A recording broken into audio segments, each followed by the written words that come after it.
Hello guys, how are you? I'm Hardeep Singh. Welcome back to your own YouTube channel. IELTS updates and recent exams. For more updates related to recent IELTS exam writing test topics, listening, reading, practice test, and speaking, you got guesswork. Please, guys, participate in everyday listening and reading practice test to achieve your desired band score in your actual IELTS exam. Please hit the like and subscribe button. Press the bell icon for the upcoming notifications. Don't forget like, subscribe and share my YouTube channel and my Facebook page, IELTS updates and recent exams. You will hear a conversation between an optometrist and a patient who has come for an eye test. First, you have some time to look at questions 1 to 6.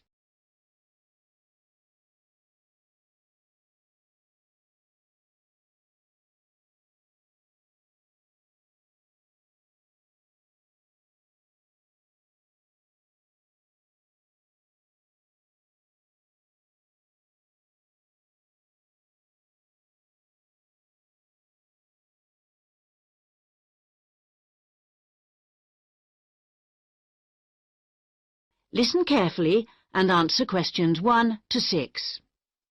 Good morning. Can I help you? Yes, I'm here for an appointment at 10 o'clock with the optometrist.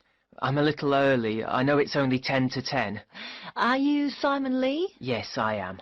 I'm Rachel White, the optometrist here today. Come in and take a seat. Thanks.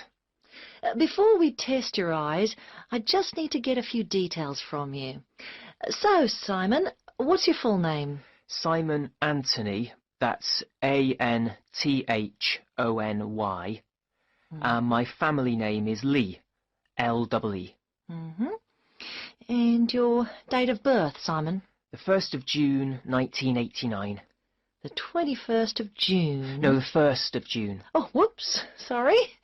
1989. Ah, same year my son was born. What's your current address? I'm living at a hall of residence. Which one?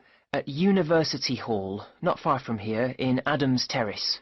University Hall. And do you have any medical insurance? Yes, I'm fully covered. And who are you insured with?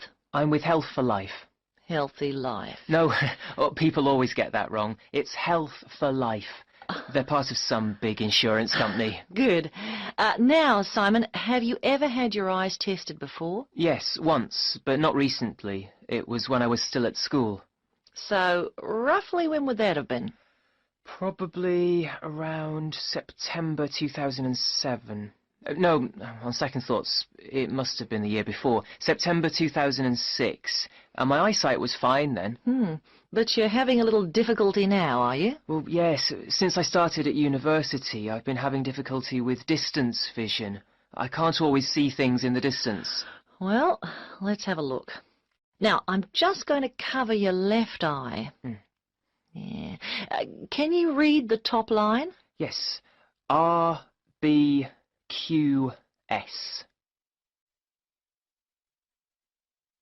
Before you hear the rest of the conversation, you have some time to look at questions 7 to 10.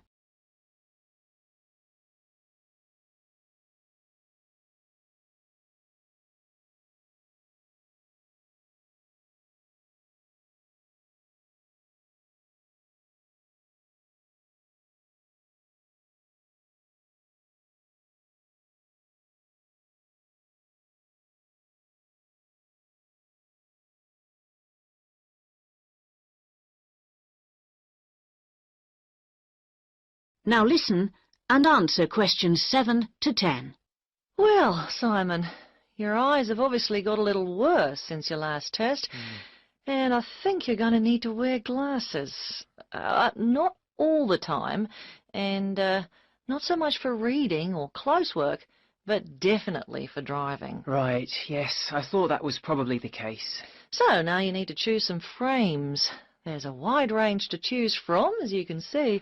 Can you give me some idea of the difference in cost? I quite liked the idea of some frameless glasses. Did you?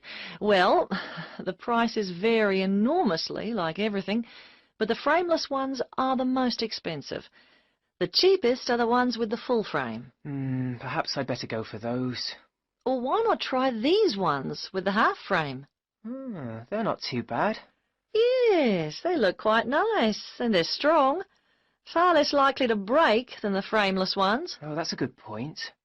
Okay, I think I'll take those ones. Huh. If you pop back next Monday, I should have them ready for you, and you can pay for them when you pick them up. Thanks very much. Can I pay by credit card? You can, but there'll be a slight charge if you do that. Right, I'll pay by cash then, if you don't mind. No problem.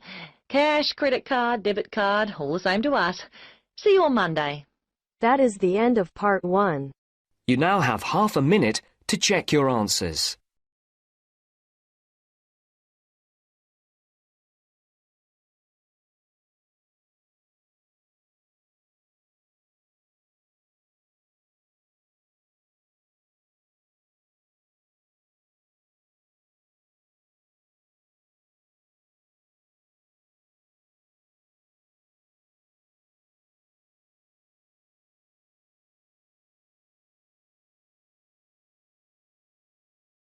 Now turns to part 2. You will hear an extract from an audio guide to the Taj Mahal.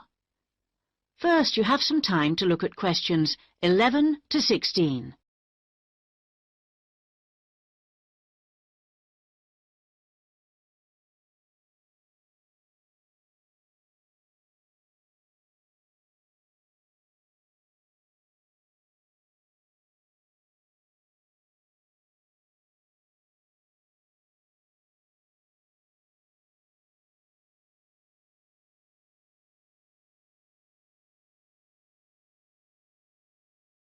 Now listen carefully and answer questions 11 to 16. Welcome to our audio tour of the Taj Mahal. The Taj Mahal is the most popular tourist attraction in India. It's also one of the most spectacular buildings of the world, and is considered as a symbol of love. But how many people realize that it was actually built as a tomb or burial place for the emperor's wife? The Taj Mahal was built by the Mughal Emperor Shah Jahan to commemorate his beloved wife Mumtaz Mahal when she died. And although this was not his original intention, for he had planned to build a black marble tomb for himself, they both lie side by side in the tomb today. Emperor Shah Jahan's two greatest passions were architecture and jewelry, and both are represented here in all their splendor. The most skilled architects and craftsmen came from across India and countries as far away as Persia and Turkey. Much of the structure was built in white marble that was carried by 1,000 elephants all the way from the Indian region of Rajasthan, some 300 kilometers away. Crystal and jade came from China, sapphires from Sri Lanka, and turquoise from Tibet. But there's a lot more to the Taj Mahal than just the tomb. So let's have a look at the overall plan before we take a walk through the magnificent gardens. Your tour begins here at the point marked with an X on the plan. This is known as the main gateway. Walk through the gate and you come into an elaborate garden. There are 2 marble canals studded with fountains which cross in the center of the garden, dividing it into 4 equal squares. Each of these 4 quarters is then subdivided into flower beds, so there are 16 flower beds altogether. The tomb stands majestically at the north end, not in the center, as you might have expected. Instead, at the center of the garden, halfway between the tomb and the gateway, there's a raised pond which provides a reflection of the Taj Mahal. It's a magnificent sight. On either side of the tomb, there are buildings made of red sandstone. The one to the west, to the left on our plan, is a mosque. It faces towards Mecca and is used for prayer. On the east side of the Taj is a building known as the Rest House. It's like the twin of the mosque, but because it faces away from Mecca, it was never used for prayer. Before you hear the rest of the guide, you have some time to look at questions 17 to 20.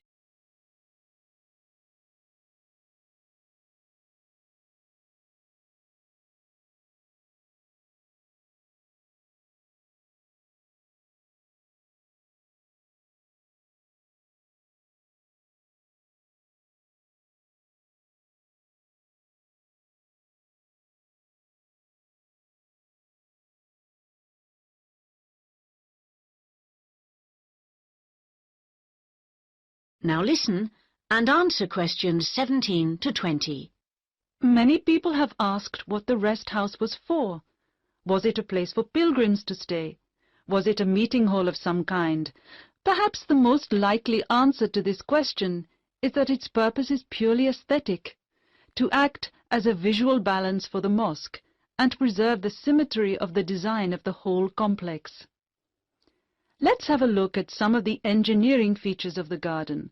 For one thing, they require a constant supply of running water. When it was built, water was drawn from the river manually, using an elaborate rope and bucket system, pulled by a team of bullocks. The water was then brought through a broad water channel and held in a number of supply tanks. These tanks were at varying heights off the ground and were ingeniously designed to store the very large amounts of water required. Using an elaborate system of underground pipes, the water was then distributed from the supply tanks to each of the fountains. To ensure that the water pressure was the same throughout the garden, there was a copper pot under each fountain connected to the water supply. It was undoubtedly a brilliant system. That is the end of part 2. You now have half a minute to check your answers.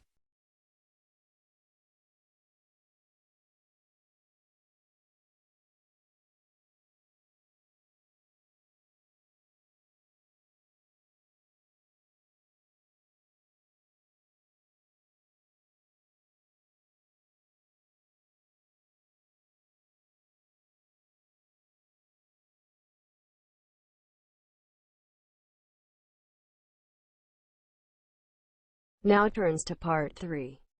You will hear a conversation about a student thesis. First, you have some time to look at questions 21 to 24.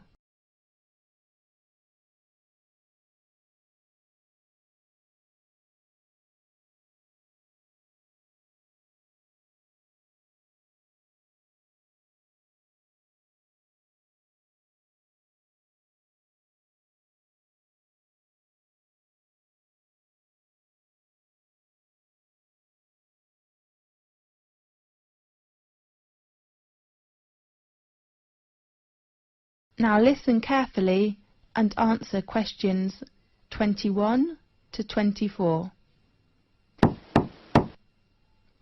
Come in, please. Good afternoon. Oh, I am sorry. Is it Professor Lee's office room? No, it is room 640. His new room number is 614 on the right of this corridor. Thanks a lot. You're welcome. Come in, please. Good afternoon, Professor Lee. Good afternoon. Come in, please. I remember our tutorial time is at 2 o'clock, right? Really? Oh, I am so sorry. I remember it is at 1:30. So I go to common room to wait for 30 minutes, okay? No, I'm free now. Let's begin. I am so sorry. That doesn't matter. So, how about your work? In fact, Professor Lee, can I get an extension of time to hand in my work? I mean, I hope to extend my thesis deadline. James, you know extension is usually given only for medical or accident reasons. So what's your problem? You have a good beginning with your draft, isn't it right? Yes, well, I'm having too many reading materials to read. Too many? How many? Besides academic journals, I have about 15 books to read next month. I don't think I can finish them. Oh, darling, you do not need to read them all. What do you mean? I mean, you can choose some parts of these books which can help your work. Really? Could you give me some suggestions? Sure. Now look at questions 25 to 30.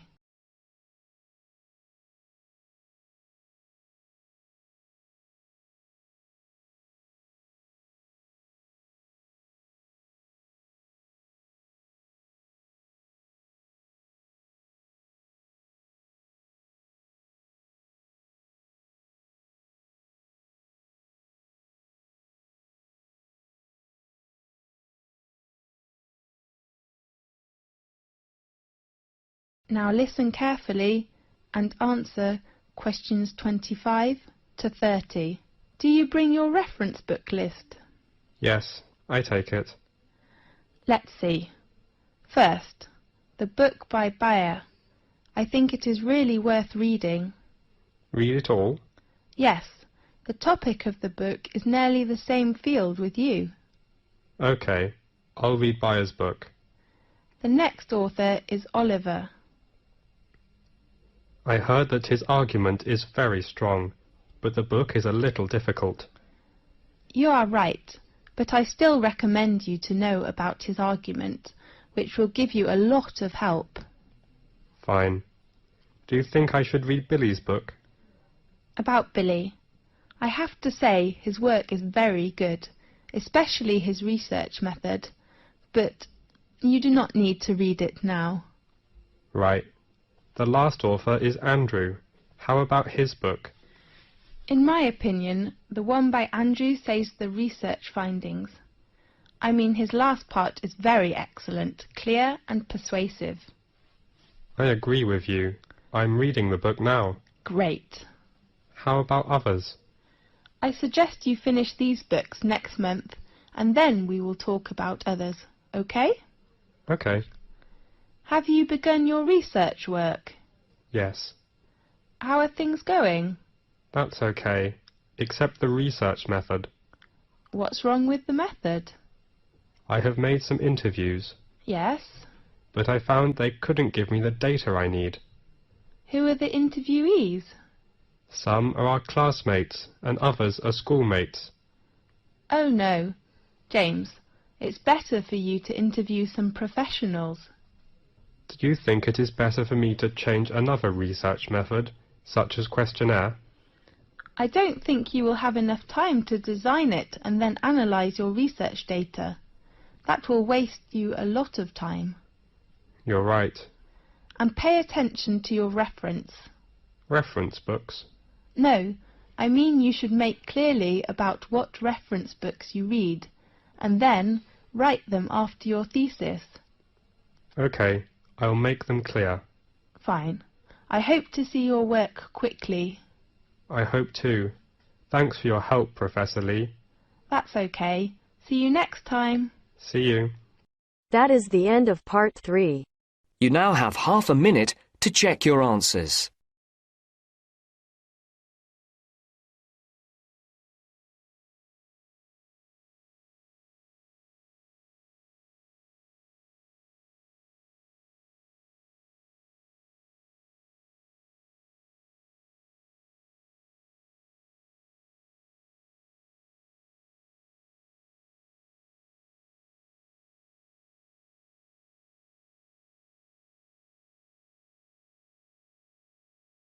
Now turns to part 4.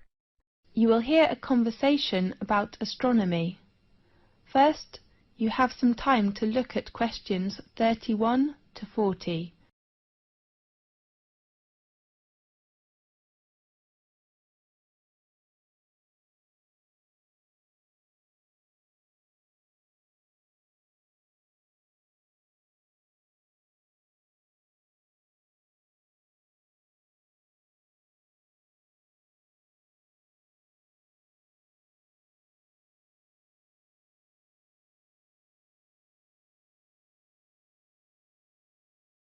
Now listen carefully and answer questions 31 to 40.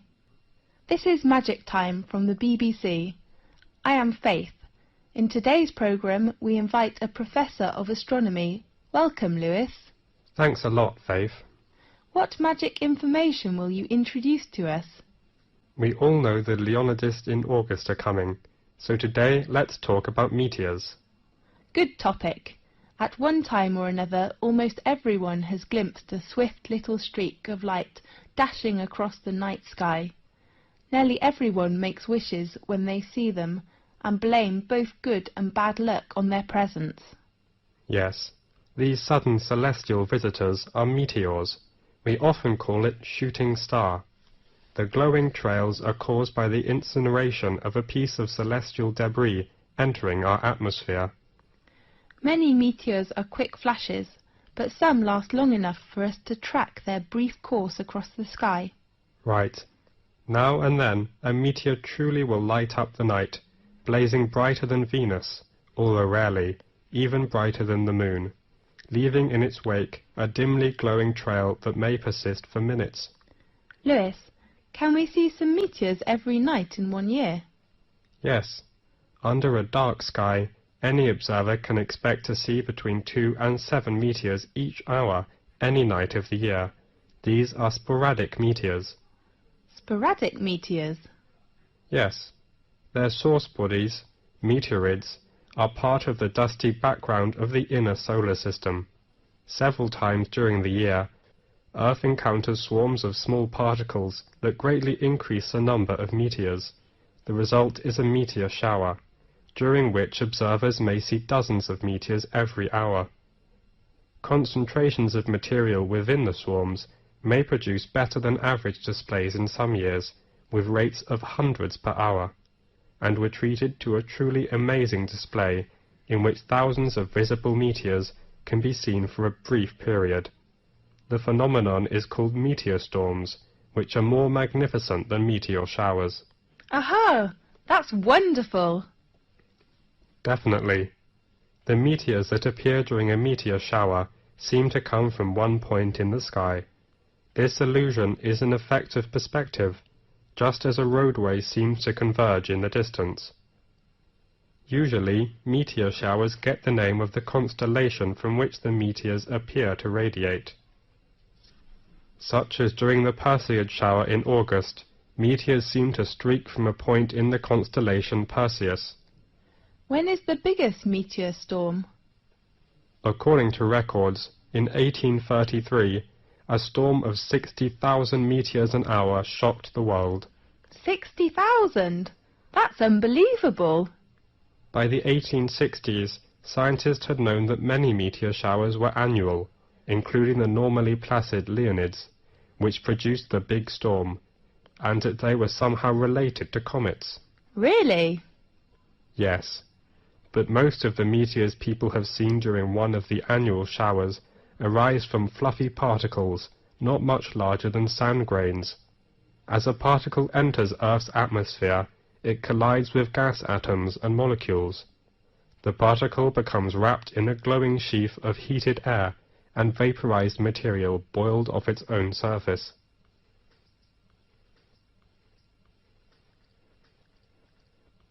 Whether meteor is very near to us when it appears? No. In fact, it is an illusion. However, even well-trained professionals can be fooled, such as airline pilots have swerved to avoid meteors that were actually 160 kilometers away. A meteor that appears brighter than any of the stars and planets is a fireball. Fireball? That's so interesting. Yeah. Most meteors are seen 80 to 120 kilometers above the ground. Sometimes someone will claim to see a fireball land on a hilltop, but in fact a real fireball first appears at a height of about 125 kilometers and loses its brightness while still at least 20 kilometers above the ground. Yes. What colours do meteors have? Usually, most meteors look white, but some also appear blue, green, yellow, orange, or even red. What will happen if a meteoroid gets to the surface of the Earth without being completely vaporized? It will be a meteorite. I heard meteorites were long ago thought to be cast down as gifts from angels. Yes, and others thought the gods were displaying their anger. Really? As late as the 17th century, many believed they fell from thunderstorms. They were nicknamed thunderstones. Many scientists didn't believe the accounts of people who claimed to have seen meteors, and some experts were skeptical that stones could fall from the clouds or the heaven. Yes. One of the most significant meteorite events in recent history destroyed hundreds of square miles of forest in Siberia on June the 30th, 1908. According to local witnesses, a ball of fire streaked through the sky and seemed to enter the atmosphere at an oblique angle. It exploded, sending out hot winds and loud noises, and shaking the ground enough to break windows in nearby villages. Small particles blown into the atmosphere lit the night sky for several days. So, nowadays, the prevailing theory holds that a meteor exploded just above the surface. Yes. Most impact craters and basins larger than the meteor crater are heavily worn away, or have been buried by rocks and dirt as the Earth's surface changed. At present, Chicxulub Basin, centered in Mexico's Yucatan Peninsula, is the largest one. The diameter of basin is around 300 kilometers. Rock samples obtained by drilling into the basin show that an asteroid struck the Earth there about 65 million years ago. Does that the same period with the dinosaurs disappeared? That's right. Many scientists believe this debris caused climate changes which made the dinosaurs not survive. We do really hope that will never happen again. Right. OK, thanks for watching today's programme. See you next week. That is the end of part 4. You now have half a minute to check your answers.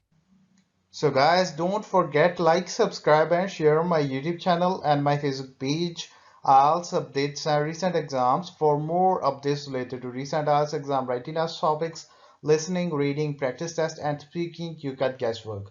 Please guys, participate in everyday new IELTS listening and reading practice tests to achieve your desired band score in your actual IELTS exam. For more IELTS material, visit my official website www.ieltsupdatesandrecentexams.com. The link is given below in the description. If you need PDF files of latest IELTS material, then please join my Telegram channel. So guys, please write your score below the comment section. Again, thanks for listening. God bless you all guys. Stay tuned, stay safe.